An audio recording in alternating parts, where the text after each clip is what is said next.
Ah, Kita buka pengajian pada pagi ini dengan umul kitab ila haratin Nabi Muhammad Mustafa Rasulullah sallallahu alaihi wasallam wa alihi kiram ashab ridwan insyaallah. Al-Fatihah. A'udzubillahi minasyaitonir rajim. Bismillahirrahmanirrahim. Alhamdulillahirabbil alamin arrahmanir rahim maliki yaumiddin. Iyyaka na'budu wa iyyaka nasta'in ihdinas siratal mustaqim siratal ladzina an'amta 'alaihim ghairil maghdubi 'alaihim waladdallin. Amin. Assalamualaikum warahmatullahi ta'ala wabarakatuh. Alhamdulillah wahdah sadaqa wa'dah wa nasara 'abdah wa 'azza jundahu wa hazamal ahzaba wahdah. Asyhadu an la ilaha illallah wahdahu la syarikalah wa asyhadu anna Muhammadan abduhu wa rasuluhu. Allahumma shalli wa sallim ala sayyidina wa nabiyyina wa habibina wa syafiina wa zuhrina wa maulana Muhammad imamil muttaqin wa qaddatul jahidin wa ala ahlihi wa sahbihi ajma'in. Amma ba'd. Qala Allah Subhanahu wa ta'ala fi kitabil azim ba'da auzubillahi minasyaitonir rajim. Bismillahirrahmanirrahim. Wattaqu fitnatan la tusibanna allazina zalamu minkum khassah wa alamu annallaha syadidul iqab. Sadaqallahul azim. Maksudnya, takutlah oleh kamu akan bala bencana yang akan berlaku tidak akan terkena kepada orang-orang yang zalim di kalangan kamu sahaja, tetapi mengenai kepada semua orang. Wa'lamu, dan ketahui olehmu sungguhnya Allah Subhanahu wa taala itu maha keras balasan siksaan azabnya. Wa qala Nabi sallallahu alaihi wasallam, "Ma yuridullahu bihi khairan yufaqihu fid-din."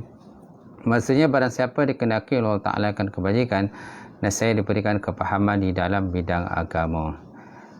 Nawaitu ta'alluma wa ta'lim wa tazakkur wa tazkir wa nafa wa intifa wa ifadah wa istifadah wal hasa ala tamassuki bi kitabillahi wa sunnati rasuli wa du'a ila al-huda wa dalalata ala al-khairi ibtigha'a wajhihi wa qurbihi wa sawabihi subhanahu wa ta'ala.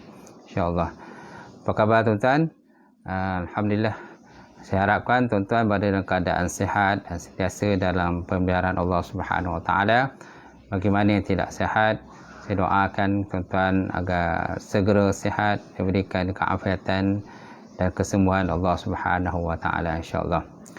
Jadi insya-Allah pada pagi ini kita akan menyambung tafsiran surah Yasin. Surah Yasin yang mana kita telah berkuliah sebelum ni sebanyak 2 kali. Jadi pada pagi ni, pagi subuh ni insya-Allah kita akan sambung lagi tafsiran surah Yasin. Mudah-mudahan dengan ada tafsiran perbincangan pada pagi ini sebanyak akan meningkatkan lagi keimanan dan ketakwaan kita kepada Allah Subhanahu wa taala. Kita kembali pada ayat yang kelima surah Yasin, di mana Allah Ta'ala menyebut Al-Quran Tanzilal Azizir Rahim. Tanzilal Azizir Rahim. Quran itu diturunkan oleh Allah Ta'ala yang Maha Kuasa lagi Maha Mengasihani.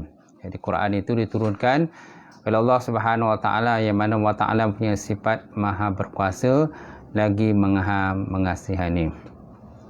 Kan? Jadi Quran memberi petunjuk yang bercahaya yang menerangi jalan sehingga kita berupaya nampak jalan yang benar dan mana yang salah. Dengan Quran kita jadikan sebagai panduan dalam kehidupan kita. Quran bukan hanya sekadar kita baca, malah kita mengambil pedoman, mengambil iktibar dan tadabbur kepada mana-mana ayat terdapat dalam Quran itu.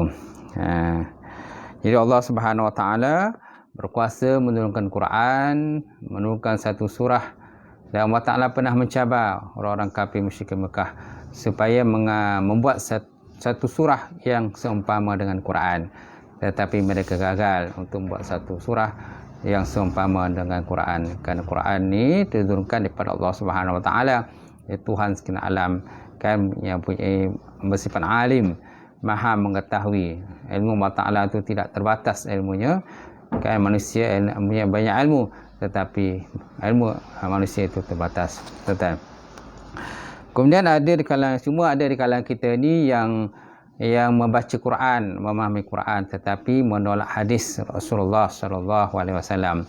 Ini dinamakan sebagai golongan anti hadis. Golongan anti hadis. Kita sebagai umat baginda Rasulullah sallallahu alaihi wasallam, kita naklah bukan hanya sekadar membaca Quran, memahami Quran dan mengamalkan kandungan yang terdapat Quran, tetapi kita juga kena beriman dengan Rasulullah SAW dan beriman dan juga percaya dengan apa-apa yang dibawa oleh baginda Rasulullah sallallahu alaihi wasallam.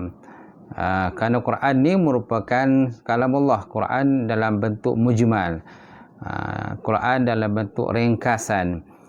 Jadi segala perincian Quran itu terdapat dalam hadis Rasulullah sallallahu alaihi wasallam. Amat malang kepada sebahagian daripada umat yang mengaku umat baginda Rasulullah sallallahu alaihi wasallam, yang mengaku sebagai umat Islam, di mana mereka kata mereka beriman dengan Quran sahaja, tidak mau beriman dengan hadis-hadis Rasulullah sallallahu alaihi wasallam. Sedangkan hadis-hadis Nabi Muhammad SAW tadi, dia menghuraikan kandungan-kandungan terdapat dalam Quran.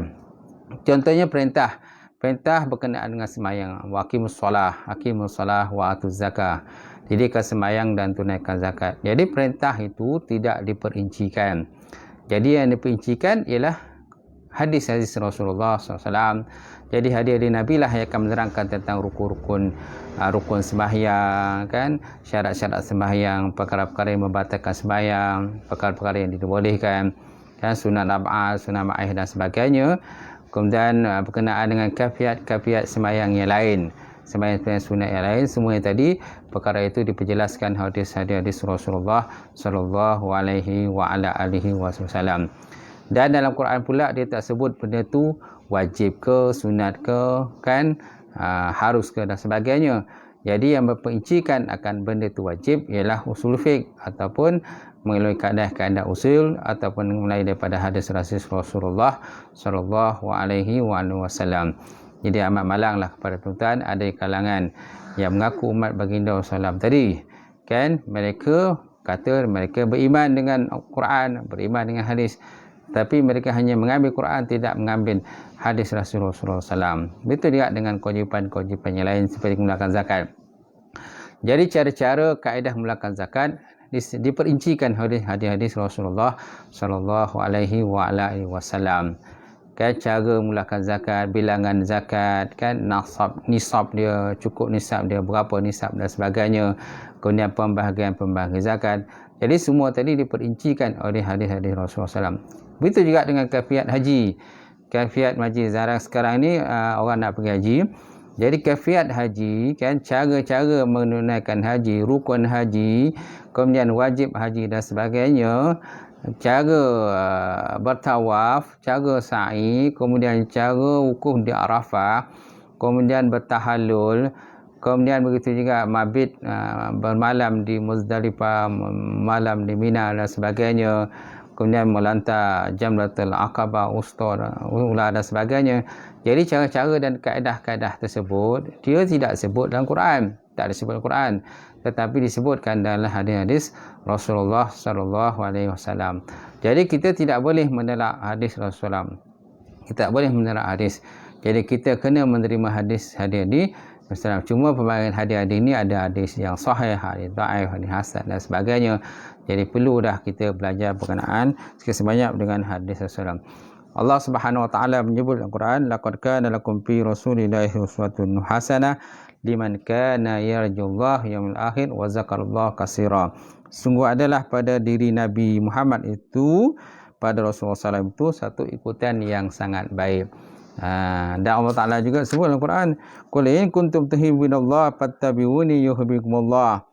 Qul, kata oleh Muhammad, jika kamu mencintai Allah Subhanahu wa taala, fattabi'uni, maka ikutlah aku, yuhibbukumullah, nescaya kamu dicinta oleh Allah Subhanahu wa taala. Jadi apakah bukti kita cinta kepada Allah? Antara bukti kita cinta kepada Allah Subhanahu wa taala itulah kita cinta kepada baginda Rasulullah sallallahu alaihi wasallam dan kita mengamalkan akan sunnah-sunnah Rasulullah SAW. Barulah kita nampak buktinya kita cinta kepada Allah Subhanahu wa taala, tuan-tuan. Itulah sambungan daripada tafsiran ayat yang kelima itu. Jadi pada pagi ini kita sambung sekali lagi berkenaan dengan tafsiran. Kita lihat pada tafsiran ayat yang ke-6. Ayat yang ke-6 Allah Ta'ala menyebut dalam Quran. A'udzubillahi minasyaitonirrajim. Litunzira qauman ma unzira aba'uhum fahum ghafilun. Litunzira qauman ma unzira aba'uhum fahum ghafilun. Maksudnya supaya engkau memberi peringatan dan amaran kepada kaum yang datuk neneknya telah lama tidak diberikan peringatan dan amaran daripada Allah Subhanahu Wa Taala. Sebab itulah fahum ghafilun, sebab itulah mereka lalai. Supaya mereka memberi peringatan dan amaran kepada kaum yang keturunan mereka, datuk nenek moyang mereka telah lama tidak diberikan peringatan dan juga amaran daripada Allah Subhanahu Wa Taala. Sebab itulah mereka lalai. Jadi Allah Subhanahu Wa Taala menurunkan Quran. Allah Taala menurunkan Quran kepadamu ya Muhammad adalah bertujuan untuk engkau memberi amaran dan ancaman azab dengannya kepada sesiapa yang tidak menuruti jalan yang lurus, iaitu mereka yang ingkar dan kufur kepada Allah Subhanahu Wa Taala. Ini tujuannya lah. Jadi apakah tujuan Allah Taala menurunkan ayat ke-6 ini? Kerana Allah Taala nak minta kepada Nabi ini beri peringatan. Kerana tugas Nabi ini basyira wa nazira. Basyira inna arsalnaka bil haqqi basyira wa nazira. Sungguhnya kami turunkan pada Nabi Muhammad, kelantik Nabi Muhammad untuk beri peringatan, kabar gembira dan kabar duka cita. Ini antara bentuk kabar duka cita lah. Jadi tugas Nabi ini memberi peringatan, ancaman, azab siksaan Allah Subhanahu Wa Taala kalau seandainya mahu mereka tidak beriman kepada Allah Taala, yang mana kan orang-orang kafir Quraisy itu telah lama tidak diberi peringatan. Nenek moyang mereka telah lama tidak diberi peringatan. Kerana apa? Kerana zaman fatrah, kerana zaman itu tidak ada Nabi, tidak ada Rasul, tidak ada Nabi dan tidak Rasul. Jadi tidak ada siapa yang nak beri peringatan kepada mereka. Jadi mereka dipengaruhi dengan hawa nafsu, kecenderungan kepada perkara-perkara yang batil, perkara-perkara yang sesat. Contohnya penyembahan kepada patung berhala, kan, pengamalan kepada sihir dan sebagainya, benda-benda yang sesat lah yang mereka amalkan. Jadi tugas Nabi beri peringatan, kan? Jadi supaya engkau beri amaran kepada ancaman azab kepada kaum yang nenek moyangnya telah lama tidak diberikan peringatan dan ancaman azab. Yang dimaksud dengan kaum ini ialah bangsa Arab Al-Adnaniyun. Adnaniyun iaitu keturunan Nabi Ismail, yang mana semenjak wafatnya Nabi Ismail tidak ada seorang Nabi dan Rasul yang diutus kepada mereka untuk memberi peringatan, amaran dan juga azab daripada Allah Ta'ala. Jadi bila Nabi Ismail telah wafat, maka lepas tu tidak ada sesiapa pun para Nabi dan Rasul yang dilantik, sehinggalah Nabi Muhammad SAW. Jadi zaman itu dikatakan zaman fatrah, kan, zaman tidak ada Nabi dan Rasul. Jadi banyak di kalangan manusia yang telah kembali menyembah kepada patung berhala, mengamalkan sihir, perkara-perkara yang batil dan sebagainya. Atau boleh juga ayat ini turunkan kepada penduduk Mekah, kerana Nabi Muhammad SAW dibangkitkan di Mekah dan permulaan dakwahnya di Mekah dan sekitar yang berhampiran dengannya.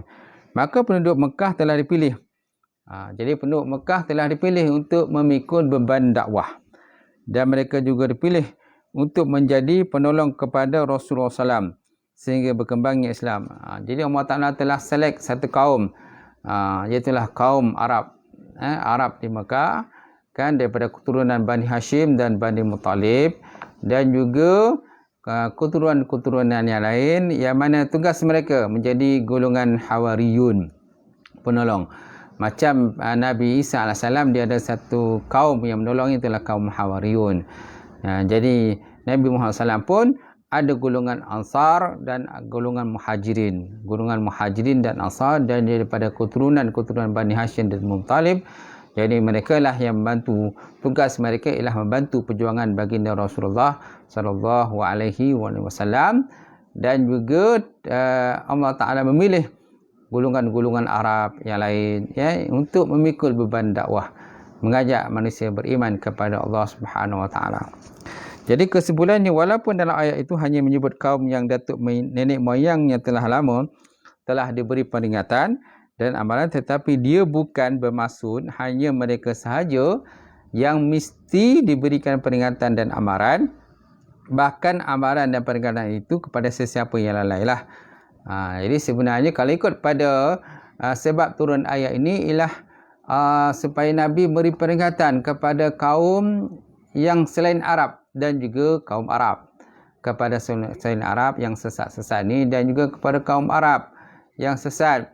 Jadi tugas Nabi memberi ancaman dan peringatan kepada mereka dengan azab Allah Subhanahu Wa Taala. Ya, walaupun ayat ini turunkan kepada mereka, tetapi kan kaedah menyatakan al ibaratu bil humul lafzi la bi hudusi sebab. Jadi maknanya bukan saja kepada kaum Arab kan yang sesat, tetapi juga kepada mana-mana daripada umat baginda Rasulullah SAW yang berada dalam kesesatan. Jadi tugas kan da'i, tugas murabbi, tugas pendakwa, tugas para asatizah dan sebagainya, dan juga tugas umat Islam yang lain mengajak mereka semua beriman kepada Allah Ta'ala. Kita tak boleh membiarkan mereka itu berada dalam kebatilan. Dan jadi masing-masing ada peranan lah. Sama ada turun di lapangan, tak turun di lapangan ataupun tak turun di lapangan, masing-masing ada peranan untuk berdakwah menggunakan alat media massa dan sebagainya.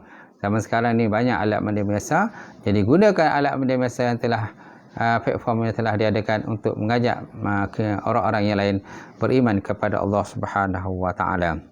Allah Taala menyebut dalam Quran kan berkenaan dengan tugas Nabi, Qul ya ayuhan nas inni rasulullah ilaikum jami'an. Qul, kata oleh Muhammad, wahai manusia, ya ayuhan nas, wahai manusia, sesungguhnya aku diutuskan kepada manusia semuanya. Jadi tugas Nabi Muhammad SAW diutuskan kepada semua manusia.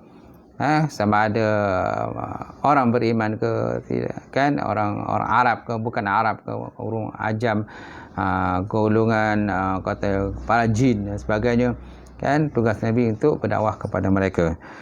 Dan Nabi Muhammad SAW juga pernah bersabda, an Jabir bin Abdullah qala Nabi SAW, wa kan nabiyyu yub'atsu ila qaumihi khasatan wa bu'istu ila an-nasi 'amatan. Wa kana nabiyyu yub'atsu ila qaumihi khasatan. Adalah nabi, para nabi yang sebelumnya dibangkitkan diutuskan pada kaum mereka sahaja, tetapi wa bu'istu ila an-nas, dan aku dibangkitkan kepada manusia semuanya. Baik, kemudian pada ayat ini terdapat juga kalimat fahum ghafilun. Fahum ghafilun. Padahal mereka itu berada dalam kesesatan. Disebabkan ketiadaan Nabi dan Rasul yang memberi peringatan, maka mereka menjadi lalai dan jahil dan sesat. Mereka tidak lagi menjadi pedoman. Tidak ada pedoman hidup. Mereka masing-masing kan menindas, antaranya menindas antara satu sama lain. Mereka mengumpulkan harta sebanyak mungkin. Mereka menindas kaum wanita, kan ada yang dibunuh, wanita yang dibunuh, kanak-kanak yang dibunuh. Kemudian mereka berbangga dengan harta kekayaan, kemewahan, pangkat, kedudukan dan sebagainya. Mereka menyembah patung berhala, mereka mengamalkan sihir dan sebagainya. Itulah Allah Ta'ala sebut dalam Quran, fahum ghafilun. Fahum ghafilun. Mereka semua berada dalam kesesatan. Baik, apakah pengajaran daripada ayat ini? Pertama, hikmah penurunan Quran dan perutusan Nabi sebagai panduan dan pedoman untuk manusia. Tanpa tazkirah dan nasihat, manusia akan lalai. Itu pentingnya nasihat. Tazkirah penting. Fazakir fa inna zikra tanfa'ul mu'minin. Fazakir, berikan peringatan, kerana peringatan itu memberi manfaat kepada orang-orang yang beriman. Orang-orang yang kafir, mereka tidak ada manfaat kecuali mereka diberikan taufik hidayah pada Allah Ta'ala, bagus manfaat tazkirah tadi. Tapi kalau seandainya orang-orang Islam, kan orang beriman, sudah tentu tazkirah benda yang penting, kan, yang sikit sebanyak akan bermanfaat kepada mereka, supaya mereka tidak lalai daripada kan beribadah kepada Allah Subhanahu Wa Taala. Baik, kemudian Allah Taala menyebut dalam Quran lagi dalam ayat yang ketujuh. Dalam ayat ketujuh Allah Taala sebut, dia kata laqad haqqal qawlu ala aksarihim fahum la yu'minun. Laqad haqqal qawlu ala aksarihim fahum la yu'minun. Dan sesungguhnya telah pastilah hukuman seksaan atas kebanyakan mereka kerana mereka tidak beriman kepada Allah Subhanahu Wa Taala. Laqad haqqal qawlu, sungguh telah benarlah perkataan. Maksudnya telah pastilah perkataan di atas kebanyakan mereka. Mana kebanyakan mereka kan akan menerima azab daripada Allah Subhanahu Wa Taala. Jadi apabila Nabi Muhammad melaksanakan misi dakwah, mengajak mereka beriman pada Allah dan meninggalkan penyembahan pada benda-benda yang batil, syirik, serta mengingatkan mereka tentang azab Allah, maka baginda mendapati sebagian besar penduduk Mekah menolak dakwah dan tetap berdegil tidak mahu beriman kepada Allah Subhanahu Wa Taala. Kan? Jadi tugas misi dakwah ni satu benda yang berat. Bukan tugas yang mudah. Kalau tugas dakwah ni mudah tuan-tuan, senang. Sikit kita cakap, orang akan ikut cakap kita. Orang akan beriman kepada Allah. Masalahnya, kan, kita cakap kadang-kadang berbuih-buih, kita cakap siang, malam, pagi, petang, kita beri peringatan. Tetapi mereka tidak mau beriman kepada Allah SWT. Itu juga yang dialami oleh baginda Rasulullah SAW. Nabi berdakwah siang dan malam, pagi petang, berdakwah mengajak beriman kepada Allah. Tetapi sayangnya Nabi diancam dengan ancaman yang berat. Nabi nak dibunuh, Nabi nak dipukul, diseksa dan sebagainya. Dan Nabi telah berapa kali cuba dibunuh oleh pemimpin-pemimpin besar Quraisy, Arab, kufar masa itu seperti Abu Jahal, Abu Lahab dan sebagainya. Mereka mempunyai perancangan yang sangat licik untuk membunuh baginda Rasulullah SAW. Dan itu juga dengan para sahabat radhiyallahu ta'ala anhum. Bukan saja Nabi diancam, maka para sahabat juga ada diancam, ada yang dipukul seperti Bilal bin Rabah, keluarga Yasir dan sebagainya. Kan, mereka diancam, mereka dibunuh, diseksa dan sebagainya. Kenapa? Kerana mereka tidak mahu mereka keluar daripada menyembah berhala dan beriman pada Allah, dan pemimpin-pemimpin Quraisy tidak mahu mereka meneruskan hasad mereka untuk beriman kepada Allah Ta'ala dan meninggalkan daripada penyembahan kepada patung berhala. Justru itu untuk menenangkan hati Nabi, Allah Ta'ala menyebut laqad haqqal qawlu 'ala aksarihim fahum la yu'minun. Sesungguhnya telah direkodkan dalam ibu kitab sejak azali lagi, kebanyakan penduduk Mekah pasti diazab dan kebanyakan mereka tidak akan beriman dengan Quran dan Nabi Muhammad sallallahu alaihi wasallam. Jadi dimaksudkan dengan perkataan haqqal qawlu, maknanya ketetapan azab atau kata yang pasti, tetap tidak berubah. Tidak ada siapa yang boleh mengubahnya. Seperti firman Allah Subhanahu Wa Taala, innal ladzina haqqat alaihim kalimatu rabbik la yu'minun. Innal ladzina haqqat alaihim kalimatu rabbika la yu'minun. Sesungguhnya orang-orang yang telah pasti kepada mereka kalimat hukuman Tuhan mereka pasti tidak akan beriman. Maknanya telah berada dalam ilmu Allah Ta'ala. Jadi ciri-ciri orang tidak beriman ni, orang tidak beriman ni telah pun ada dalam ilmu Allah Subhanahu Wa Taala. Siapa yang tidak akan beriman, siapa tidak akan beriman, dan siapa pula yang akan beriman. Semuanya telah berada dalam ilmu Allah Subhanahu Wa Taala. Cuma manusia mempunyai pilihan. Manusia mempunyai pilihan, kan? Allah Ta'ala tidak memaksa mereka tidak beriman. Tetapi manusia ada pilihan sama ada nak beriman dengan tidak beriman dan sebagainya. Tetapi kebanyakan daripada mereka memilih tidak beriman.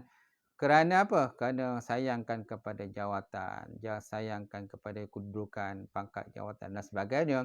Jadi mereka menentang habis-habisan baginda Rasulullah SAW. Kan? Contoh, jadi contoh yang paling mudah, banyaklah peperangan-peperangan yang berlaku. Seperti peperangan Uhud, peperangan Badar, peperangan Khandaq, peperangan Hunain, peperangan Tabuk. Kan? Banyak peperangan-peperangan yang dilalui oleh baginda Rasulullah dan juga para sahabat. Ini nak menunjukkan pada kita kuatnya penentangan. Kalau seandainya tidak ada peperangan, sudah tentu tidak ada penentangan. Sudah tentu tidak ada penentangan. Jadi mudahlah tugas dakwah baginda Rasulullah sallallahu alaihi wasallam. Tetapi yang kita lihat banyak berlaku peperangan-peperangan antara Nabi dan juga para sahabat dengan orang kafir musyrikin Mekah. Okay, seperti peperangan Badar, peperangan yang pertama, peperangan Uhud, banyak sahabat yang terbunuh. Kemudian peperangan Farid, peperangan Khandaq di Madinah. kemudian peperangan Hunain, kan, peperangan Tabuk dan sebagainya. Banyak peperangan yang berlaku menunjukkan pada kita bahawa kerasnya ancaman, maknanya tebalnya, kan, kerasnya hati orang kafir musyrikin Mekah ini untuk menerima dakwah baginda Rasulullah sallallahu alaihi wasallam. Jadi mereka menjadi kufur kekal dengan kufuran bukanlah dipaksa oleh Allah, bahkan kerana pilihan mereka sendiri. Kelalaian mereka memperhatikan keadaan sekelilingnya sehingga mereka tidak menjadikan amaran yang diberi oleh Rasul sebagai iktibar dan pengajaran. Jadi Nabi dah banyak bagi pengajaran, kan, melalui Al-Quran, melalui hadis-hadis Rasulullah SAW, kan, berdakwah siang dan malam Nabi. Itu juga para Nabi dan para Rasul yang sebelumnya, mereka berdakwah siang dan malam. Jadi ada pengikut yang ramai, ada yang tidak ada pengikut, kan, antara pengikut yang ramai seperti umat Nabi Musa AS, kan, jadi Nabi Musa punya pengikut yang ramai, tetapi yang paling ramai pengikut ialah umat, itulah Nabi Muhammad sallallahu alaihi wa ala alihi wa sahbihi wa baraka wasallam. Jadi pengajaran pada ayat yang ketujuh menunjukkan bahawa luasnya ilmu Allah Subhanahu wa taala dan tidak terbatas. Dia sahaja yang mampu mengetahui siapa yang beriman dan siapa yang tidak beriman. Jadi ayat ketujuh tuan merupakan ayat ancaman. Laqad haqqal qawlu ala aksarihim. Maksudnya sungguh telah pastilah hukuman seksa ke atas kebanyakan mereka. Kerana mereka fahum la yu'minun, kerana mereka tidak beriman kepada Allah Subhanahu wa taala. Kemudian ayat ini mengisyaratkan kepada Nabi bahawa tidak ada kuasa memberi hidayah, petunjuk, kerana ia hanya ditugaskan untuk memberi peringatan sahaja. Seperti firman Allah Subhanahu wa taala dalam Quran, innaka la tahdi man ahbabta walakinnallaha yahdi man yasha wa huwa alamu bil muhtadin. Surah Al-Qasas ayat 56. Innaka la tahdi man ahbabta walakinnallaha yahdi man yasha wa huwa alamu bil muhtadin. Sungguhnya engkau, ya Muhammad, tidak mampu memberi hidayah petunjuk kepada orang yang kamu kasih dan orang yang kamu sayang, tetapi dialah Allah Ta'ala yang mampu memberi hidayah petunjuk. Allah Ta'ala saja yang mampu memberi, kan. Itu sebabnya, kan, antara tidak beriman ialah iaitulah datuk Nabi sendiri, iaitulah Abu Talib. Walaupun Abu Talib ni, kan, banyak sekali backup atau banyak sekali membantu akan perjuangan baginda Rasulullah SAW, kan, melindungi Nabi daripada ancaman orang kafir Quraisy, tetapi akhirnya dia mati tidak beriman kepada Allah Subhanahu wa taala, tuan-tuan. Itulah yang berlaku, tuan-tuan. Itu sebab Allah Taala sebut dalam Quran, innaka la tahdi man ahbabta. Sungguhnya engkau ya Muhammad tidak mampu memberi hidayah petunjuk kepada orang yang kamu kasih, kamu sayang. Walakinnallaha yahdi man yasha. Tetapi Allah Taala yang memberi hidayah petunjuk pada orang yang dia kehendak. Wallahu a'lamu bil muhtadin.